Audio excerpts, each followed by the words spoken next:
The Jacksonville Jaguars were an expansion franchise back in 1995. So, this is an organization that's been around less than 20 years. They have no players in the Pro Football Hall of Fame. They actually have a very limited body of work for me to draw from in terms of trying to determine who the five greatest Jacksonville Jaguars players of all time are. I mean, it's not the greatest list out there, but there were some names of good players that had an impact on an organization. And to be fair, you look at the Jaguars of today, and the organization wasn't always this bad. I mean, in their second season of existence, they made it to the AFC Championship game as a 9-7 wild card team, including beating that great Denver Broncos team in '96 on the road in the divisional round in freaking Mile High.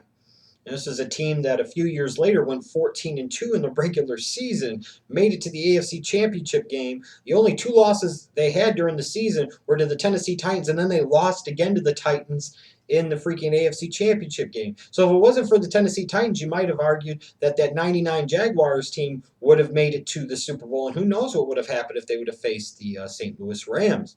This is an organization that's had some good years, some good times, and some good players in their history. So now let's talk about the five greatest Jacksonville Jaguars players of all time. Some honorable mentions, guys that didn't make the list, but maybe you could make an argument could. Three guys kind of really stand out to me. One would be John Henderson, another would be Marcus Stroud, and then the third one would be going back to those expansion years would be Keenan McCardell.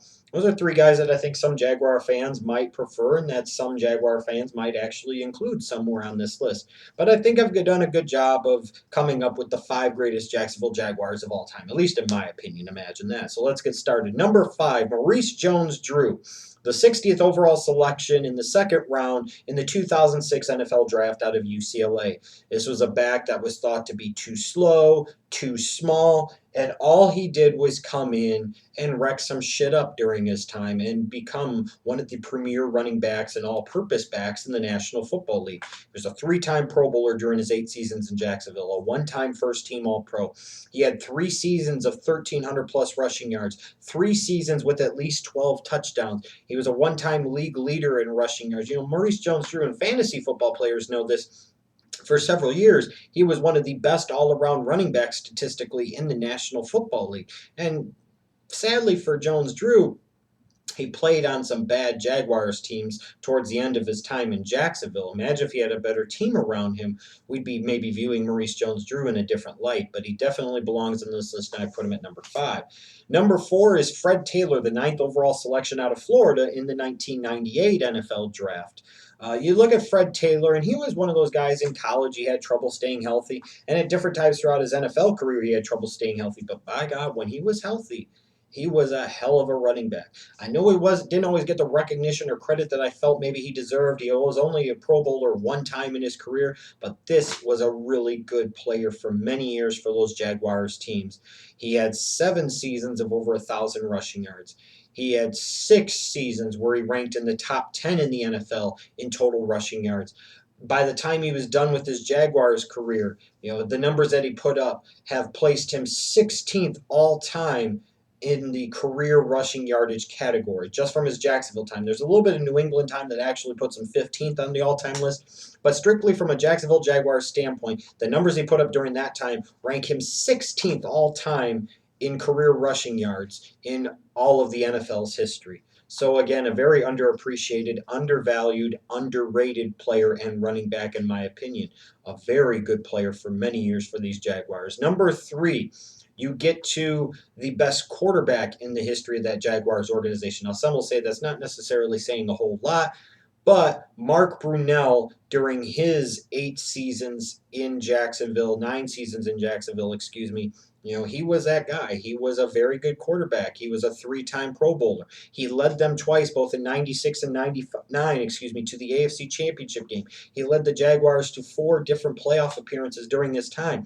A little bit underrated in terms of, I think, now his value as a dual threat type of quarterback. He was viewed as kind of a poor man's Steve Young, coming from that Brett Favre tree that Green Bay had, where they were putting out some good quality backup quarterbacks. Some of them actually went on to be starters in the NFL. And Mark Brunell was definitely one of the better ones that fit into that category, not named Kurt Warner.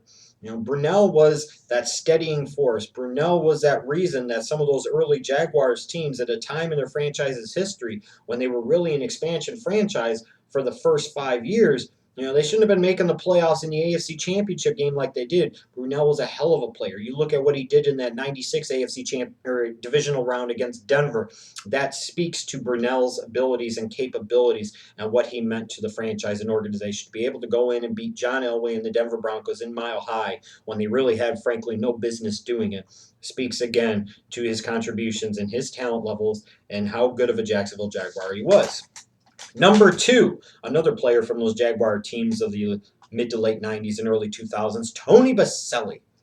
It's a shame that Boselli didn't play longer because of injury, because otherwise, no question, he would already be in the Pro Football Hall of Fame. And no question in my mind, he would be argued about and viewed in the same type of light as a Jonathan Ogden or a Walter Jones, and definitely a little bit above, let's say, an Orlando Pace. Tony Boselli was a beast. Tony Boselli was that prototype left tackle. I've got a friend named Jarrell that to this day, almost every single offensive tackle that comes through the draft every year, he always views as a right tackle. When I would bring up a guy like a Joe Thomas, right tackle. When I brought up a guy like a Matt Khalil, right tackle. When I brought up a guy like, let's say a Dwayne Brown, a player I really liked coming out of college, right tackle.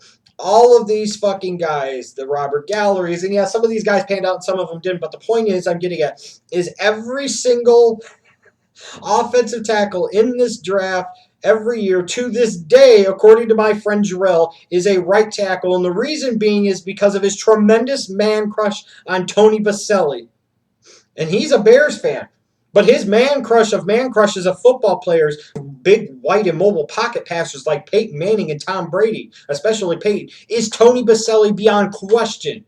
He views him as the gold standard of left tackles, as the premier left tackle of his time. And there's something to be said about that. He was a 5-time Pro Bowler in his 7 seasons in Jacksonville. He was a 3-time first-team All-Pro. He was one of the premier linemen, one of the premier left tackles, and the true epitome to me of a real franchise blindside left tackle protector that you can have. And to me, I view him as the second greatest Jacksonville Jaguar of all time. And like I said, it's a shame that his career ended when it did. It was a shame they were going to let him go in that expansion draft to the Houston Texans if he would have even been able to play in 2002. Because I think if he would have been able to play just 3-4 more seasons, he would have made sure he would have stamped his place in Canton, no doubt about it. But to me, when I think about the Jacksonville Jaguars and I think about the best player in the history of the Jacksonville Jaguars, I go and I always come back to Jimmy Smith. It's funny about Jimmy Smith. When people talk about all those great Jimmy Johnson drafts of the early and mid 1990s or early 1990s, with the Dallas Cowboys, people forget that Jimmy Smith was a second round bust for the Cowboys. He was working his way out of the league. And he got a chance with the Jacksonville Jaguars. And during his 11 seasons, he made sure that they never regretted it. And to me, he became the Jaguar of Jaguars throughout his 11 seasons. He became the primary reason, for me at least, to watch the Jacksonville Jaguars. An incredibly underrated receiver, an incredibly underrated football player, just a really damn good player. Falls into that category to me of a Rod Smith or a Hines Ward. Guys that may not get the call for the Hall of Fame someday, even though there could be some movement for Hines Ward to do so. But guys that you knew were quality football players, guys that you could win football games with, guys that every single fan of every single NFL team knows that they would want that guy on their team. And to me, that was Jimmy Smith. During his 11 seasons in Jacksonville, he was a 5-time Pro Bowler. Had 9 seasons with over 1,000 receiving yards. He led the league in receptions 1 time. He had 5 seasons where he ranked in the top 5 in all of the NFL in total receiving yards. So you could definitely point to his greatness amongst his peers. It just happened to be that he played in Jacksonville, so maybe he didn't always get the media attention that he deserved. Again, like a Marvin Harrison type of guy, he didn't have that type of outgoing personality. He didn't sit there and call a bunch of attention to himself. He just went out there and played, and I respect the man tremendously for that. I respect him tremendously and still do as a football player. At the end of his career, he went down to me as the greatest Jacksonville Jaguar of all time. And to this day, he still ranks in the top 20 all time. I believe it's 18th in both career receptions and career receiving yards. Beyond question to me, one of the more underrated football players of his time, maybe the most underrated wide receiver of his time, and also beyond question to me, the greatest Jacksonville Jaguar of all time. Well, I'm getting through this list. Let me know what you think of my list of the 5 greatest Jacksonville Jaguars players of all time down below. If you agree with it, if you disagree with it, what your list would look like. I'm curious to see.